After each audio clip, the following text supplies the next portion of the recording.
여러분도 잘 아시다시피 세시는 네트워크와 보안의 완벽한 컨버전스입니다. 앞선 에피소드에서 말씀드렸지만 시장에는 완벽한 컨버전시인 플랫폼 형태의 세시보다는 벤더들의 기존 여러 가지 포인트 솔루션들을 원스톱 쇼핑 형태로 모아서 판매하는 포트폴리오 형태의 세시가 대부분입니다. 세시의 최종적인 모습은 플랫폼 형태의 완벽한 컨버전스라는 것은 가트런을 비롯한 많은 분석기관들이 발표하고 있고, 실제로 세시로 진출한 대부분의 벤더들이 하나의 플랫폼으로 만들기 위해 지속적인 개발을 하고 있습니다. 가트너가 2019년 세시를 발표할 때 2017년부터 이미 세시를 플랫폼 형태로 판매하고 있다고 한 것이 케이토 세시입니다. 현재 3,500개 이상의 기업이 케이토 세시를 사용하고 있습니다. 오늘은 에피소드 5번째로 케이토 세시를 선택한 기업의 IT 인프라가 어떤 모습이며 어떤 혁신을 가지게 되었는지를 실제 운영 중인 기업을 통해 살펴보는 시간을 가져보도록 하겠습니다.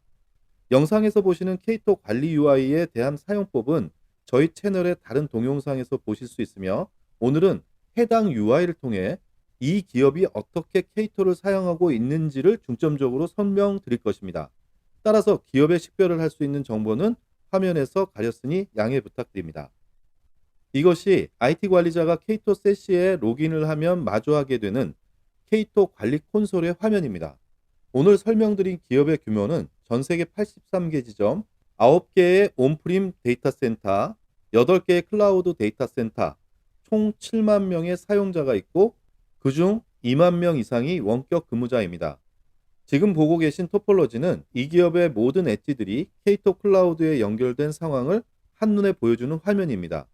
이 토폴로지는 자세히 보고 싶은 곳을 클릭하면 확장되면서 보다 자세한 토폴로지의 현황을 보실 수 있도록 빠르게 전환되어집니다.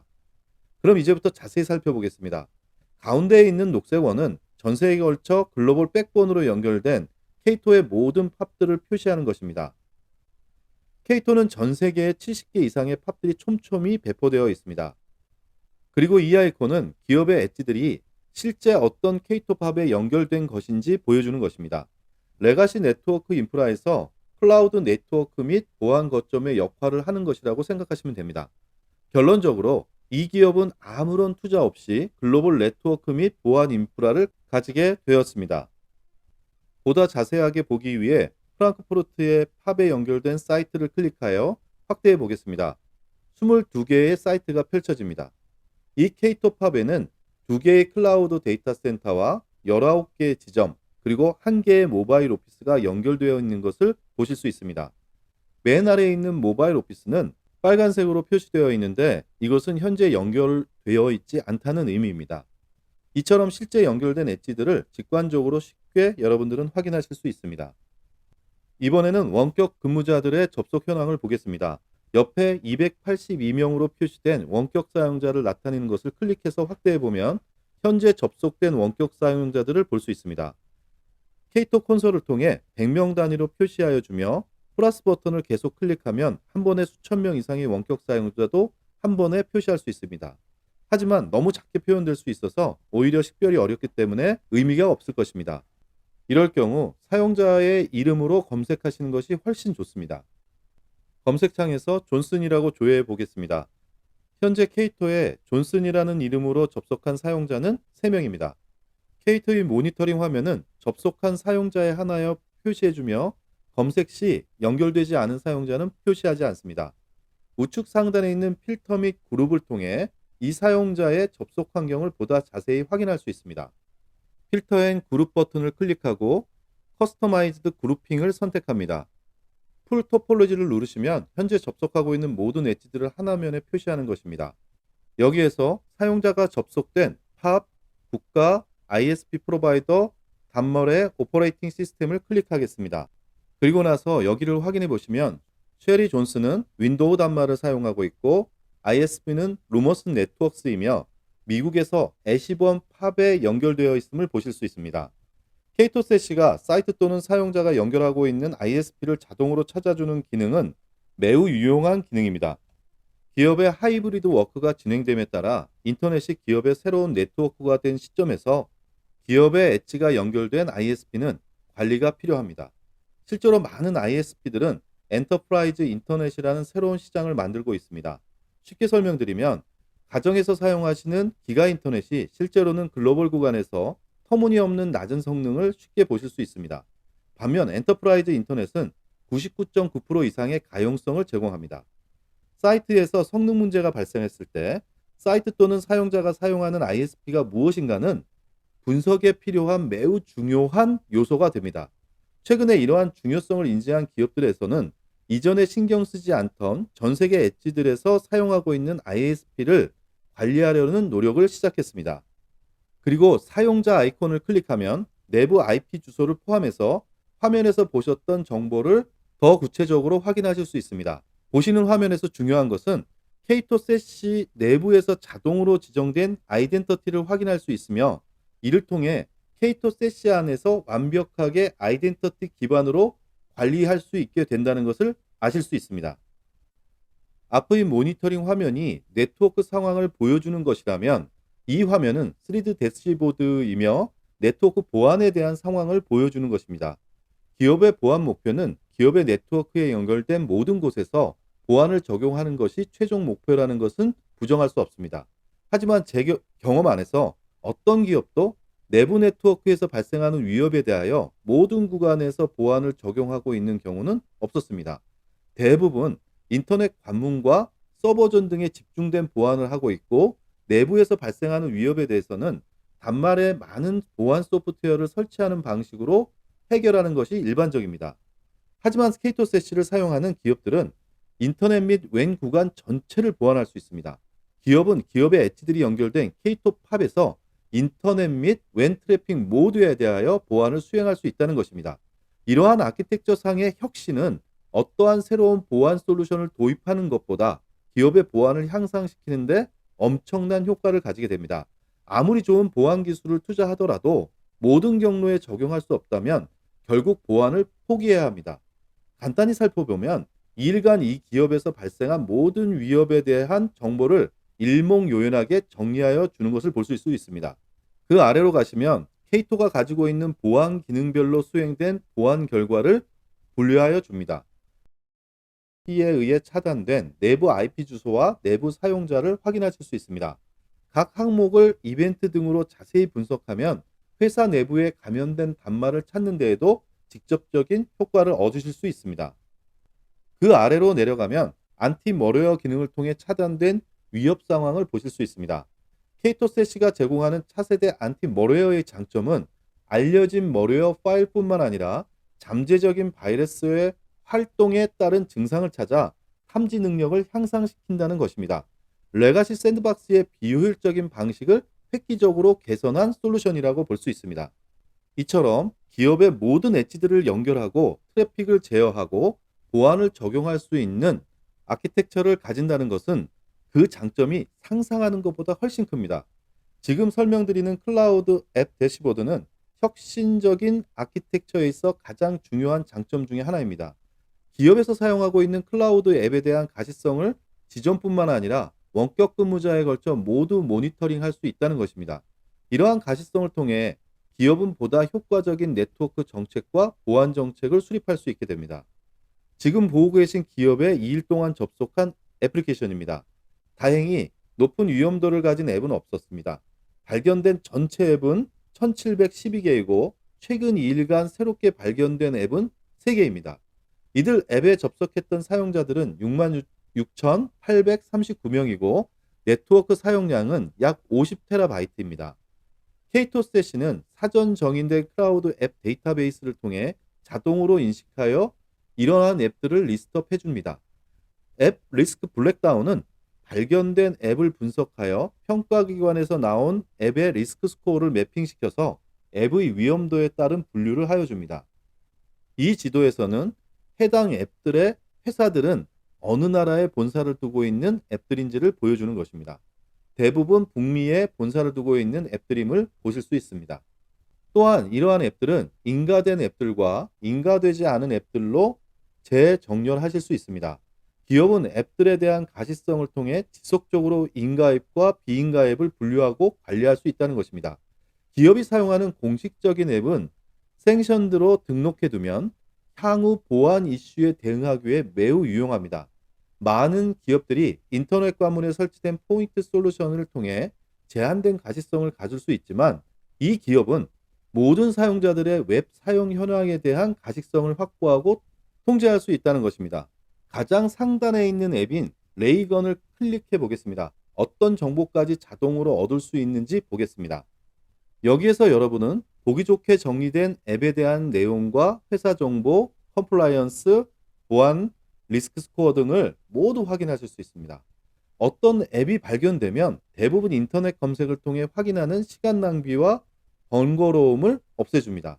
이는 별것 아닌 것처럼 생각하실 수 있으나, 기업이 사용하고 있는 수천 개의 앱들을 분석해야 할 필요가 있고 즉각적으로 확인할 수 있다는 것은 많은 시간을 절약해 주며 보안 담당자의 업무 효율과 인텔리전스를 높여주게 되는 것입니다. 다음으로는 애플리케이션 분석을 보겠습니다. 많이 보셨던 화면이라고 생각하실 수 있습니다. 하지만 자세히 보시면 상당히 놀랄 만한 것을 보실 수 있습니다. 가장 놀라운 것은 앞에서 잠깐 설명드렸듯이 이 화면은 온프리마이즈 프락시 또는 클라우드 프락시가 보여주던 인터넷 트래픽 분석이 아니라는 것입니다. 케이토셋시는 인터넷뿐만 아니라 그동안 보시기 힘들었던 웬 트래픽을 통해 내부 어플리케이션까지 모두 한눈에 보여주고 있다는 엄청난 가시성과 분석 능력을 제공합니다. 이 트래픽 트렌드는 내부 애플리케이션과 클라우드 애플리케이션 등 모든 사용량의 추이를 보여줍니다. 그리고 여기를 보시면 사용자의 식별 정보를 숨기기 위해 케이토가 내부적으로 할당한 아이디를 사용하고 있음을 보실 수 있습니다. 이것은 개인의 프라이버시에 있어서 가장 중요한 요소이기도 합니다. 지금부터는 앞서 보여드린 네트워크와 관련하여 케이토셋시가 가진 네트워크 서비스를 어떻게 관리할 수 있는지 자세히 살펴보겠습니다. 네트워크 필드에 사이트 항목을 클릭하면 현재 전 세계에 연결된 데이터 센터, 본사, 지점들의 리스트가 나옵니다. 80여 개의 사이트의 이름을 확인하실 수 있습니다. 그리고 커넥션 타입을 통해 어떤 방법으로 케이토와 연결하였는지를 볼 수 있습니다. 물리적인 사이트는 IPsec 터널과 SD-WAN 장비인 케이토 소켓을 통해서 연결할 수 있으며, 클라우드 데이터 센터와는 버추얼 소켓으로 연결합니다. 여기에서는 케이토 소켓 어플라이언스와 버추얼 소켓이 사용되었습니다. 케이토의 고객의 대부분은 소켓을 통해서 구성하는 경우가 많습니다. 케이토 소켓은 제로터치 프로비저닝 방식으로 누구나 쉽게 설치할 수 있으며, 소켓은 지점의 방화벽과 라우터를 대체할 수 있기 때문에 지점의 운영 관리가 매우 편리해집니다. 더욱이 자동으로 케이토 팝에 대한 연결과 더불어 팝에 문제가 있을 때도 자동으로 가까운 팝으로 연결함으로써 스스로 복구하는 기능을 가지고 있습니다. 보안에도 장점이 있는데, 케이토 소켓은 케이토 클라우드하고만 트래픽을 허용하기 때문에 인터넷으로부터 들어오는 나머지 경로를 모두 차단시키는 효과가 있습니다. 마지막으로 인터넷 회선의 품질과 모든 트래픽에 대한 가시성을 라스트 마일에서부터 완벽히 확보할 수 있다는 장점을 가지고 있어서 고객들이 대부분 선호하는 것이 케이토 소켓입니다. 고객이 편리함에 감동을 가지는 또 한 가지의 이유는, 만약 지점에 이전이 필요할 경우 작은 케이토 소켓을 그곳에 들고 가서 왼포트와 랜포트를 연결만 하면 별도의 다른 작업 없이 바로 이전한 지점을 가동시킬 수 있다는 점입니다.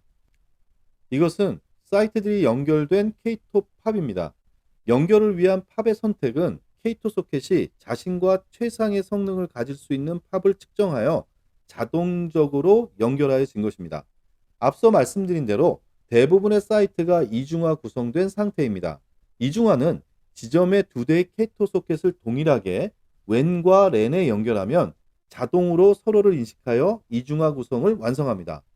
물론 프라이머리를 지정하면 보다 명확한 HA를 구성할 수 있어서 지정하시는 것이 좋습니다. 그리고 사이트가 있는 국가입니다.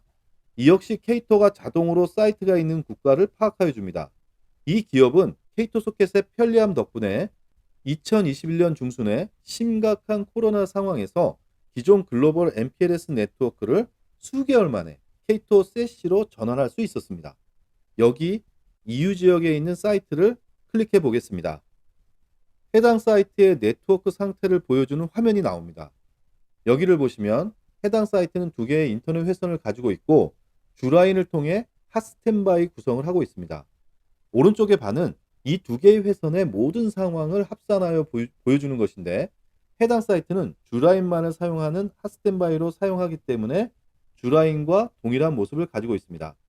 아래로 가시면 시간대별 최대 처리량이 어느 정도인지 업스트림과 다운스트림을 통해 직관적으로 확인하실 수 있습니다. 다시 아래로 내려가 보겠습니다. 아래로 내려가시면 평균 처리량을 업스트림과 다운스트림으로 확인할 수 있으며 회선상에서 일어나는 패킷 로스도 각 방향에 따라서 확인하실 수 있습니다.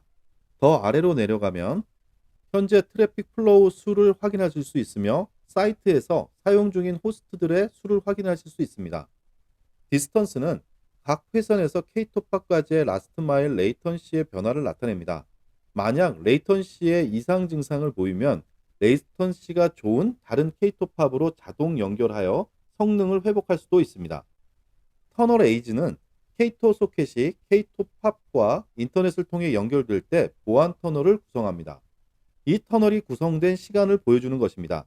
지금 보시는 화면은 2일간의 정보로 2일간 안정적으로 운영되고 있음을 확인할 수 있습니다. 또 아래로 내려가시면 네트워크 회선의 지터를 각 트래픽 방향에 대하여 확인할 수도 있고 라스트 마일에서 일어나는 패킷 로스를 확인하실 수도 있습니다. 마지막 화면은 매우 유용한 분석 기능인데 K-TOP 소켓에서 K-TOP 팝을 거쳐 클라우드 앱으로 나가는 네트워크의 성능이 안정적인지 분석하는 것입니다. 관리자는 보시는 것처럼 구글, 아마존과 같은 클라우드 앱의 사이트에 주기적인 ICMP 테스트를 통해 클라우드 앱으로 가는 성능의 안정성을 K-TOP가 잘 제공하고 있는지 확인할 수 있습니다. 여기서 여러분이 놀라운 K-TOP의 능력을 놓치고 가실 수 있는 사실이 존재합니다. 보시는 것처럼 일반 인터넷을 통해 클라우드 앱으로 접속할 때의 성능은 시간대별 인터넷의 혼잡성 등의 영향을 받을 수 있습니다. 하지만 K-TOP 팝을 접속한 후 해당 클라우드 앱에 접속할 때는 매우 안정적인 레이턴시를 보이고 있음을 확인하실 수 있습니다. 물리적인 거리로 인해 발생하는 100ms를 줄이는 것은 불가능하지만 K-TOP의 Tier 1 캐리어를 통해서는 매우 안정적인 성능을 유지할 수 있다는 것입니다.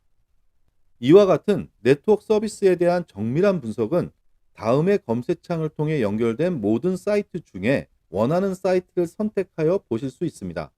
AW 클라우드 데이터 센터, 온프리마이즈 데이터 센터, 지점 등 모든 사이트에 대한 네트워크 상태를 확인할 수 있습니다.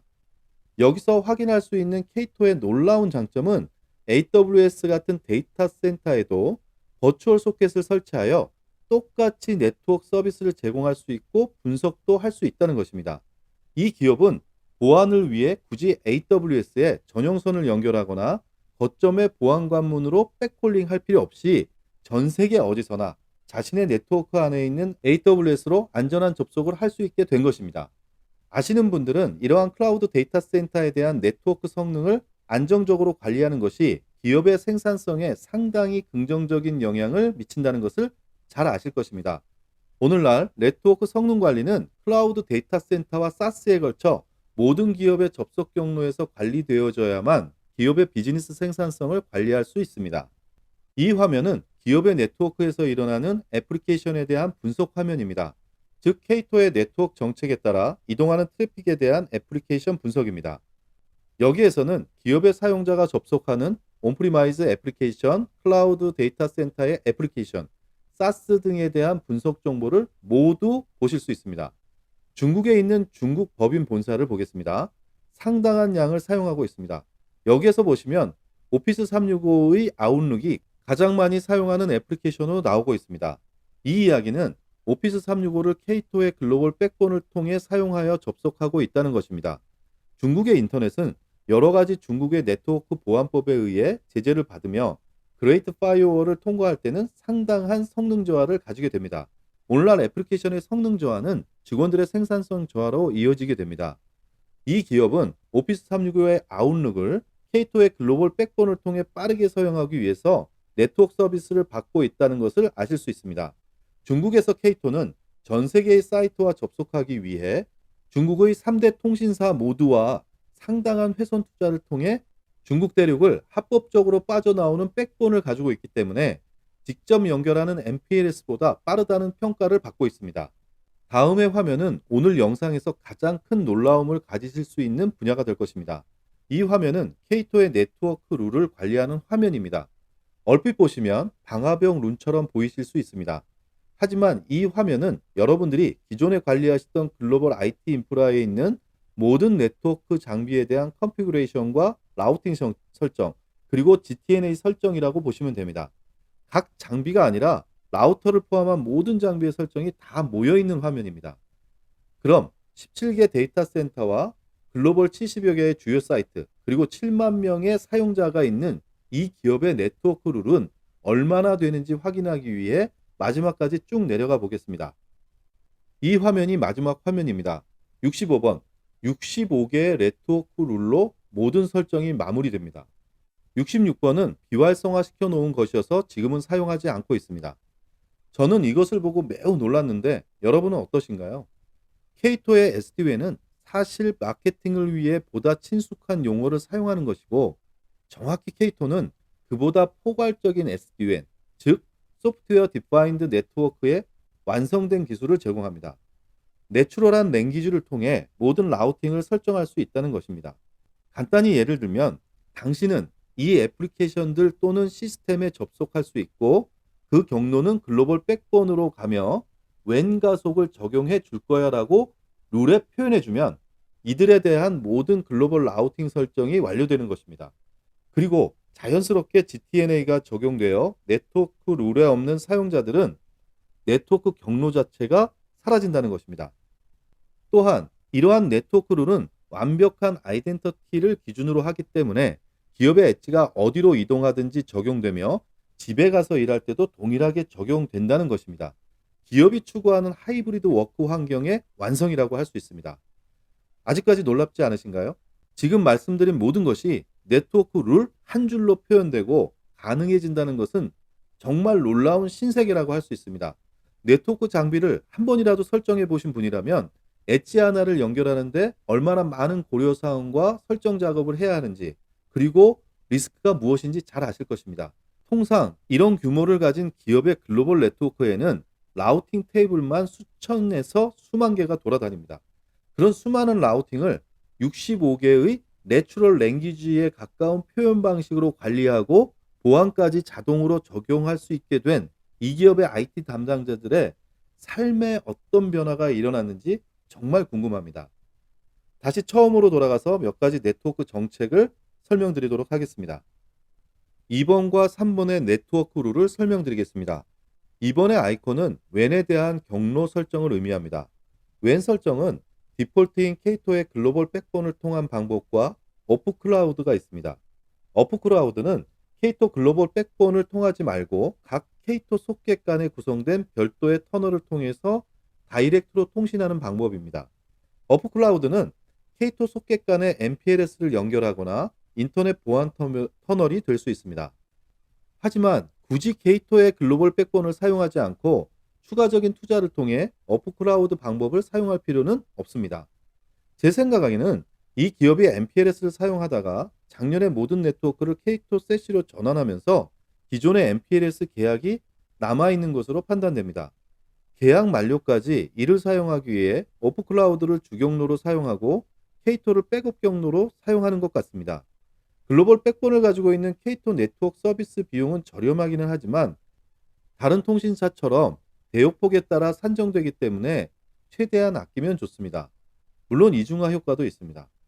케이토의 고객의 부담을 줄이면서 마이그레이션을 할 수 있도록 해주는 기능이라서 고객의 입장에서는 좋은 기능이라고 생각합니다. 물론 파는 사람은 당장에는 매출이 줄어들 수밖에 없기는 합니다. IP 주소 끝자리가 65인 서버가 어떤 역할을 하는 서버인지는 모르겠지만 65 서버는 모든 애플리케이션과 카테고리에 대하여 모두와 접속할 수 있다. 그리고 QS 정책은 프라이얼러티 255번 정책에 따른다. 주라이는 오프클라우드로 하고 백업은 자동 선택 방식으로 한다입니다. 3번 네트워크 룰은 그 반대의 경우로 모두는 이 서버로 접속할 수 있다입니다. 매우 쉽습니다. 4번과 5번 네트워크 룰은 AWS에 배포한 클라우드 데이터 센터와 웬 구간에 대한 네트워크 룰입니다. AWS에 버추얼 K2 소켓을 설치하면 온프리마이즈 데이터 센터와 같이 기업의 내부 네트워크에 있는 사이트로 연결할 수 있습니다. 우선 4번의 네트워크 룰은 유럽에 있는 AWS 데이터 센터는 5개의 포트로만 모든 사이트들과 통신할 수 있다입니다. 애니와 다른 점은 원격 사용자를 빼고 사이트로 등록된 엣지들만을 의미합니다. 5번은 반대로 모든 사이트는 해당 5개의 포트로만 유럽의 AWS 클라우드 데이터 센터에 접속할 수 있다는 네트워크 룰입니다. 당연히 나머지는 접속할 수 있는 경로 자체가 사라집니다. K2 세시는 GTNA를 기반으로 하기 때문입니다. 다른 유형의 네트워크 룰을 설명드리겠습니다. 12번의 네트워크 룰의 구름 아이콘은 인터넷 구간에 대한 정책입니다.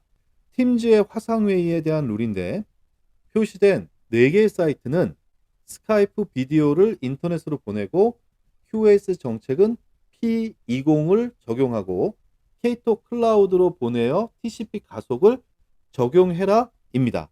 여기에서 라우팅 방법이 none으로 되어 있는데 여기에는 3가지 옵션이 있습니다. none과 라우트 비아 not입니다. none은 K2 팝에서 직접 인터넷으로 나가라는 경로이며 라우트 비아는 예를 들어 사용자의 인스턴스가 있는 스카이프 데이터 센터가 해당 지역에 없고 만약 한국에 있다면 사용자가 접속한 K2 팝에서 한국의 K2 팝까지 K2의 글로벌 백본을 통해 빠르게 전달한 후 그곳에서 나가서 스카이프에 접속하라는 경로 설정입니다. 느린 글로벌 인터넷을 통해 한국으로 가서 접속하지 말고 K2의 글로벌 백본을 사용해서 안정적인 네트워크 성능을 통해 사스를 접속하게 하는 네트워크 룰입니다. 나트는 라우트 비아를 포함하여 이 기업에게만 할당된 유니크한 나트 IP 주소를 통해 접속하는 방법입니다. 이는 오피스 365의 로긴 IP 레인지 같은 보안 정책에 등록할 IP 주소를 특정 지을 수 있도록 하는 보안 서비스입니다. 대부분의 사스는 기업의 접속 보안을 강화할 목적으로 접속 가능한 IP 주소를 등록하는 기능을 사용합니다. 이때 이 IP를 사용할 수 있습니다. 마지막으로 61번 웬 구간의 네트워크 룰을 설명드리겠습니다. 4개의 점 표시는 사용자의 그룹을 나타냅니다.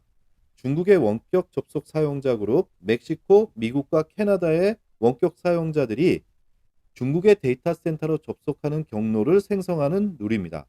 QoS는 P23, 주라인은 K2 글로벌 백본이며 백업 라인은 자동입니다.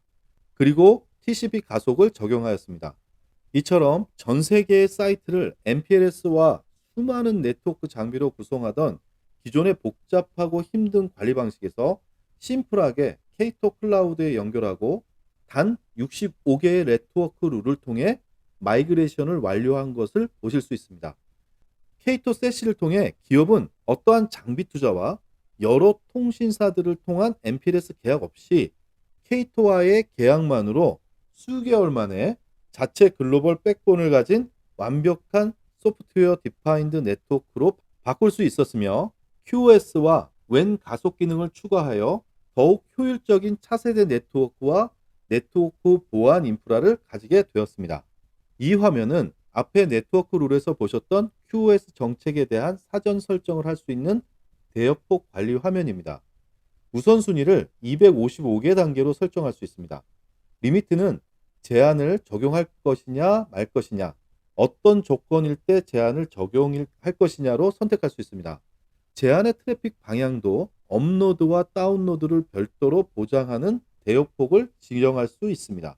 물론 비용이 좀 더 들더라도 굳이 QoS를 적용하지 않고 대역폭을 충분히 확보하면 필요 없다고 생각하실지 모르겠지만 트래픽의 갑작스러운 급증 상황도 자주 발생하기 때문에 한정될 수밖에 없는 글로벌 대역폭 관리는 절대적으로 필요합니다. 잠깐 앞에서 설명드린 사이트의 트래픽 추이를 다시 보여드리면 맥스 트래픽 처리량은 평균 처리량의 대충 보아도 많은 차이가 있는 것을 보실 수 있습니다. 따라서 대화형 트래픽이나 중요한 트래픽은 대역폭에 대한 보장을 통해 안정적인 성능 관리가 되어야 합니다. 가시성이 확보되지 못하실 때는 모르겠지만 이렇게 가시성이 확보되어 이슈 발생 가능성을 알게 된 상황에서 대역폭 관리가 예전처럼 필요 없다고 생각하시는 분은 없으실 것입니다. 다음은 라스트 마일에 대한 성능을 모니터링하는 설정입니다. 이는 사이트에 연결된 로컬 인터넷 구간의 성능을 모니터링하기 위한 세팅입니다. 미들 마일의 경우는 K2의 자체 글로벌 백본을 통해 안정적인 성능을 제공받기 때문에 각 사이트에서 K2 팝까지 연결되는 라스트 마일에 대한 모니터링은 의미가 있습니다. 화면에서 설정 화면이 흐리게 나오는 것은 제가 보고 있는 관리자 레벨은 모니터링만 허락받았기 때문입니다. K2의 관리 콘솔의 접근 보안은 MFA 적용 등으로 매우 강력하게 관리가 되며 권한도 강력하게 관리됩니다. 설정 권한을 가진 관리자로 화면을 보시면 이 흐린 화면은 보이지 않습니다. 다음 화면은 DNS에 대한 세팅 화면입니다. K2 클라우드 내에서 적용되는 DNS를 여기에 세팅하게 됩니다. 기업들이 자체 DNS를 구축하는 이유는 인터넷상에서 조회할 수 없는 도메인이 존재하는 이유도 있습니다. K2는 기업의 클라우드 전환과 하이브리드 워크 환경을 제공하기 위해 최적화된 솔루션이기도 하기 때문에 K2에 접속된 모든 사이트와 원격 사용자에게 내부 DNS와 인터넷 DNS를 자동으로 적용하여 줍니다. 내부 자체 DNS를 운영하시는 기업에게 있어서 재택근무자 등 원격 사용자를 위해 내부에서만 사용하는 URL을 인터넷에 노출시키지 않아도 된다는 점에서 보안 측면이나 운영 측면에서 상당한 편리함과 운영 부담을 줄여주는 기능이라고 할 수 있습니다. 당연히 이 기업 고객도 해당 기능을 사용하고 있습니다. 이 화면은 앞서 설명드린 사용자의 트래픽이 인터넷으로 나갈 때 인터넷 관문에서 적용하는 NAT IP 주소 같은 것을 미리 정하여 놓는 화면입니다. K2는 사용자의 트래픽이 기업의 인터넷 이그레스 포인트로 백홀링되어 NAT IP를 적용받아 인터넷으로 나가지 않고 직접 인터넷으로 나가더라도 해당 기업만이 사용하는 NAT IP 주소를 제공하는 기능을 가지고 있습니다. 로케이션은 이 기업이 인터넷으로 나가는 포인트이며 K2 팝이기도 합니다. NAT IP 주소는 이 기업의 모든 사이트와 원격 사용자의 인터넷으로 나가는 트래픽에 적용되는 유니크한 IP 주소입니다. 전 세계의 직원들과 파트너들이 있기 때문에 전 세계 K2 팝에 자신들만의 NAT IP 주소를 세팅하고 있는 것을 보실 수 있습니다. 지금까지는 데이터 센터, 본사, 지점들을 연결하는 사이트에 대한 글로벌 네트워크를 설명드렸습니다. 이 화면은 위와 동일하게 관리되어지는 수많은 원격 근무자들에 대한 설명의 시작입니다. K2 세시는 기업의 모든 엣지를 K2 클라우드에 연결하여 빈틈없이 관리할 수 있습니다. 이 기업의 원격 근무자는 약 2만 명 정도가 되는데 보시는 바와 같이 기업의 LDAP에 연동하여 자동으로 계정이 관리됩니다. 관리자가 K2의 관리 콘솔에서 직접 계정을 등록할 수도 있는데 그 경우는 다음과 같이 표시됩니다. 각 사용자 또는 그룹에 대한 계정 관리는 오른쪽 상단의 액션을 통해서 할 수 있습니다. 계정을 활성화시킬 수도 있고 비활성화시킬 수도 있으며 계정이 패스워드 실패 등으로 잠겼을 때 액티베이트 시킬 수도 있습니다. LDAP을 통해 자동으로 등록된 사용자도 다시 활성화시킬 수 있습니다. K2 VPN 클라이언트를 설치하도록 다시 초대 메일도 보낼 수 있고 기존의 패스워드와 MFA를 리셋시킬 수도 있습니다. 그리고 문제가 있을 경우 각 사용자의 디버깅을 할 수도 있습니다. 마지막은 계정을 관리자가 삭제시킬 수도 있는 것을 보여줍니다. 이 기업은 내부의 액티브 디렉토리와 연동하여 아이디를 관리하는데 8개의 도메인 컨트롤러가 존재하는 것을 보실 수 있습니다. 그리고 2만 명의 사용자를 25개의 그룹으로 분류하고 있으며 별도로 관리할 필요가 있는 그룹을 15개로 별도 관리 생성하여 가지고 있습니다.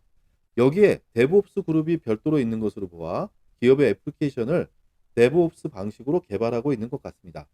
이러한 그룹핑은 향후 정책을 적용하는데 매우 쉽게 할 수 있도록 하여 줍니다. 원격 사용자의 접속 정책은 다양한 방법으로 관리될 수 있습니다.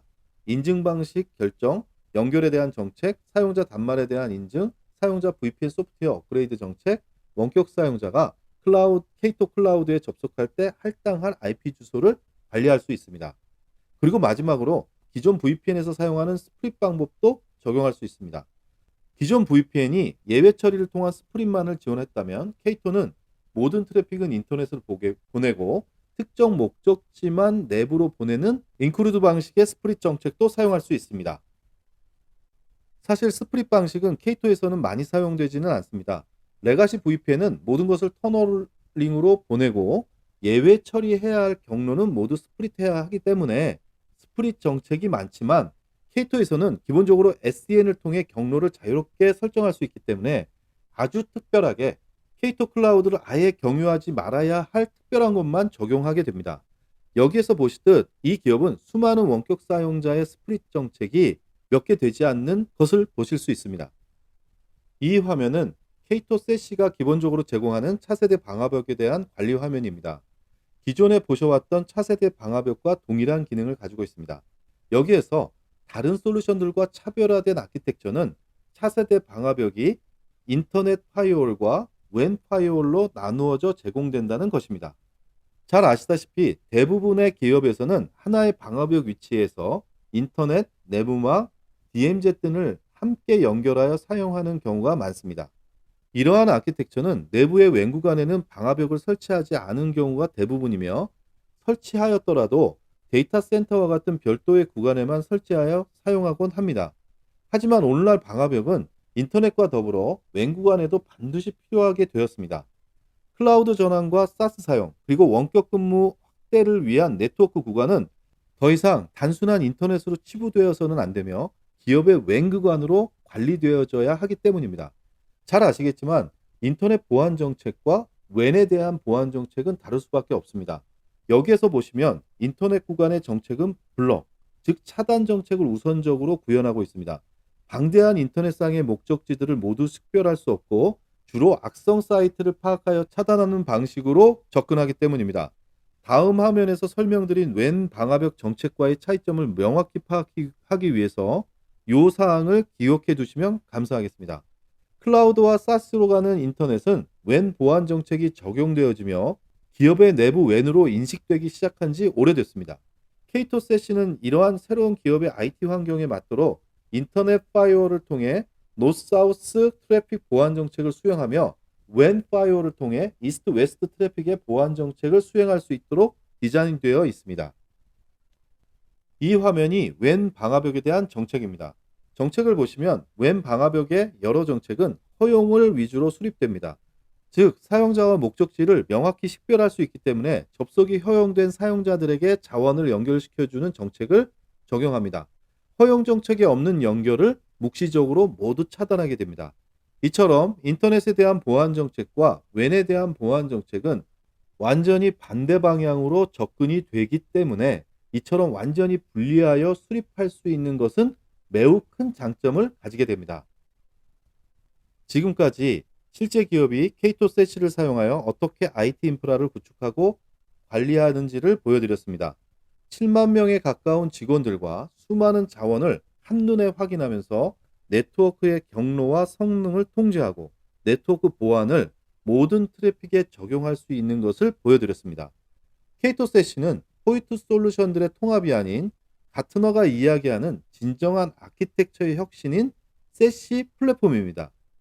마지막으로 한 가지 더 놀라운 혁신을 설명드리면 이 거대한 네트워크와 네트워크 보안을 관리하는 K2 세시의 관리자가 수십 명에 지나지 않는다는 것입니다. 물론 네트워크와 보안에 대한 정책을 만들고 이에 대한 수행을 감사하는 조직은 더 많을 것입니다. 하지만 네트워크 구축과 운영을 수행하는 조직은 수십 명이면 충분하다는 점에서 IT 조직은 보다 발전적인 업무에 집중할 수 있습니다.